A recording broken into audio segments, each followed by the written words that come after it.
When a leader of an organization wants to create, instill, or cascade a certain culture within the organization, a certain way of being, essentially what we're talking about is behavior change. To understand the mechanics of behavior change, it's best to start off actually in the therapy room. A couple came to see me for therapy. As therapists, we're trained to be neutral. We look straight ahead. I say, why are you here? She says, because I do the whole relationship. I do the children, I do the finances, I do the social arrangements, I do the chores. And she went on for 20 minutes.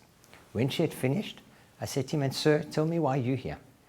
And as he was about to speak, she said, no, I'll tell you why he's here.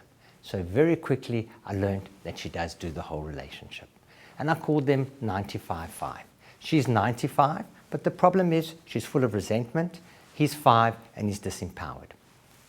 I was a new psychologist. I still had faith in the human species' capacity to change. And I sent them out and I said, next week, come back 90-10. Okay? All I want you to do is sit down a little bit and I want you to get involved. They come back the following week. I look at him because she's already controlling me. I say, so how did it go? And he said, I thought I'll take responsibility for the social arrangements. So I booked for a movie, I booked for a restaurant, and I phoned to tell her, and she said, I don't believe you. How can you book for that movie? And how can you book for that restaurant? And she said, leave it, don't worry, I'll sort it out. She booked for another movie, another restaurant, and nothing changed. And this went on for 2 months, week after week. And I became systematically disheartened and disillusioned at my choice of career. And I ran to my professor, and I said, Professor, please help me. What am I doing here? And she said, Barry, the problem is you're trying to change their behavior at a behavioral level. These are people, they're not dolphins. And to get people to change behavior, you've got to take them through a particular process. You cannot just offer them an incentive, a reward, a fish, a sardine. To get them to change, you've got to take them through a process. And she told me what to do. And in this instance, I went back and I asked them the respective background histories. So she was the eldest of 6 children. So we can see at a very young age, she learned to be a mother. A mother was in her DNA. He, on the other hand, was the youngest of 3 children. He had 2 older sisters and a mother who did everything for him. They tied his shoelaces, they made his school lunch, they did his homework.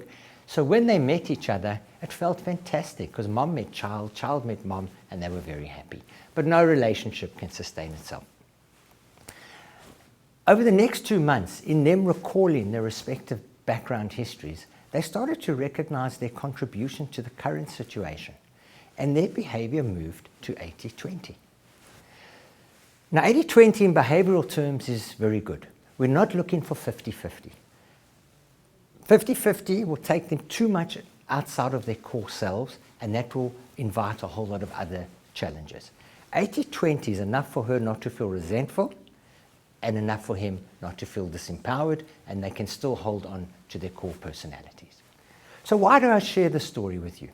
Because this story begs the question, what didn't I do in the first 2 months that I did in the second 2 months? Or what did I do in the second 2 months that I didn't do in the first 2 months that resulted in this behavior change? And the process I took them through is as follows. Firstly, I got them from their unconscious to conscious. Now, I'm not talking about Freudian unconscious. I'm talking about things that we do every single day habitually. How many times perhaps have you driven home from work and you arrive home and you get a fright? You think, how did I get here?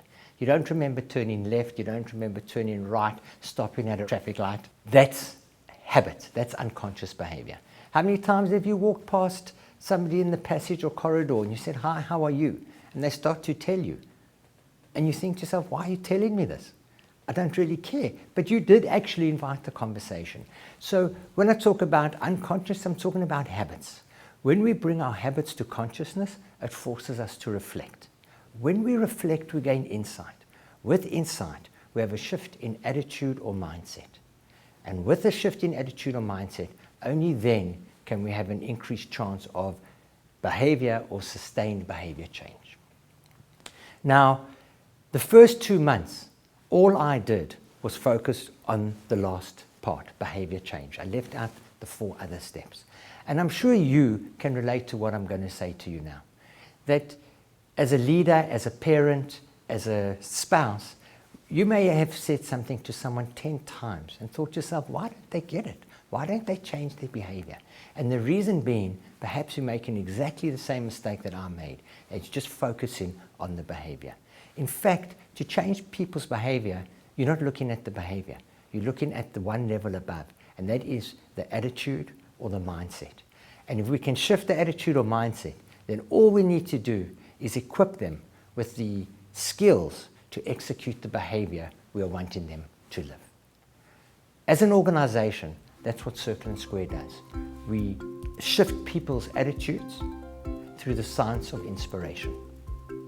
And I use the term inspiration, not motivation, because motivation is broad and it has a very short shelf life because it doesn't have depth.